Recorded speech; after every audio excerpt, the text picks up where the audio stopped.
आपने देखा होगा, पहले कहा कि नरेंद्र मोदी को, बीजेपी को कोई हरा नहीं सकता। नरेंद्र मोदी जी कहते हैं भैया मेरी डायरेक्ट लाइन है, भगवान से मैं डायरेक्ट बात करता हूं। और वो भी देश की मीडिया को बोल रहे हैं। अगर कांग्रेस पार्टी का कोई आए मेरे पास, जैसे कर्रा साहब आए या वकार आए और कहे कि भैया मैं डायरेक्टली भगवान से बात करता हूं, मैं उन्हें कहूंगा भैया ऐसे करो, आप ये बात बाहर मत गलती से बोल देना, नुकसान हो जाएगा, लोग पता नहीं क्या कहेंगे।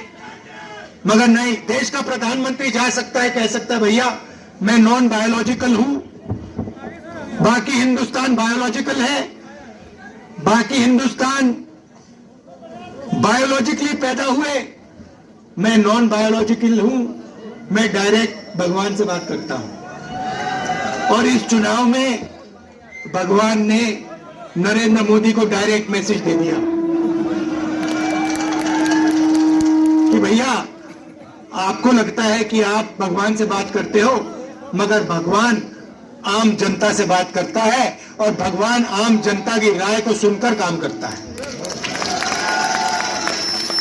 तो हमने नरेंद्र मोदी को साइकोलॉजिकली उड़ा दिया है।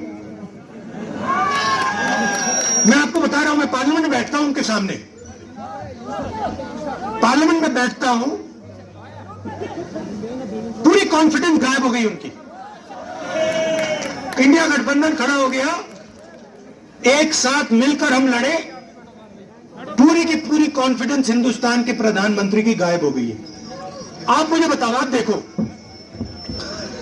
उन्होंने पहले कहा कि जाति जनगणना नहीं होगा, हमने कहा जाति जनगणना होगा। अब आरएसएस के लोग कह रहे हैं भैया जाति जनगणना सही बात है। फिर वो उन्होंने कहा कि हम लैटरल एंट्री से बाहर के लोगों को सरकार में लाना चाहते हैं। हमने कहा ऐसे नहीं होगा। पार्लियामेंट में बात उठाई, थोड़ा सा दबाव डाला, बीजेपी के लोग कहते हैं नहीं भैया लैटरल एंट्री नहीं होगी। तो अब एक बात समझ लो, अब नरेंद्र मोदी हिंदुस्तान की जनता से डरते हैं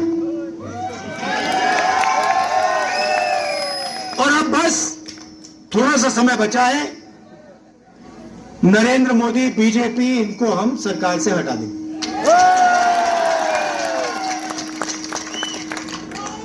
मगर हम चाहते हैं कि देश में भाईचारा हो, सबकी रिस्पेक्ट हो, एक दूसरे के साथ इज्जत से बात हो। जो कमजोर लोग हैं, चाहे वो किसान हैं, मजदूर हैं, छोटा बिजनेस चलाने वाले लोग हैं, उनको लगे कि इस देश में हमारी भी भागीदारी है, बैंक के दरवाजे हमारे लिए खुले हैं, कर्जा माफ हमारा भी होता है और सिर्फ देश 2-3 लोगों के लिए नहीं चलता है। ये हम चाहते हैं और यही काम हम जम्मू कश्मीर में शुरू करेंगे। और कुछ ही समय में आप देख लेना, यहां पे ये आप वकार जी यहां पे चुनकर जाएंगे, आप जिताओगे इनको, हमारी सरकार बनेगी और ये आपके लिए पूरे दिल से दम लगाकर आपके लिए काम करेंगे। वकार जी, ये आप मुझे एक वायदा करो कि यहां पे आप मुझे 1-2 दिन के लिए लाओगे और यहाँ के लोगों से मतलब अच्छी तरह, जैसे ऐसे नहीं मगर अच्छी तरह मिलाओगे।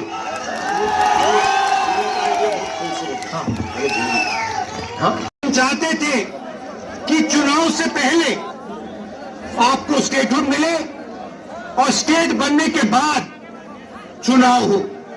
बीजेपी ये नहीं चाहती है और उन्होंने कहा है कि पहले चुनाव होगा और उसके बाद स्टेटहुड की बात होगी।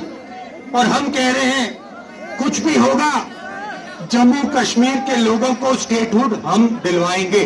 बीजेपी चाहे ना चाहे, बीजेपी चाहे ना चाहे इंडिया गठबंधन इतना दबाव डालेगी कि जम्मू कश्मीर के लोगों को स्टेटहुड देना ही होगा।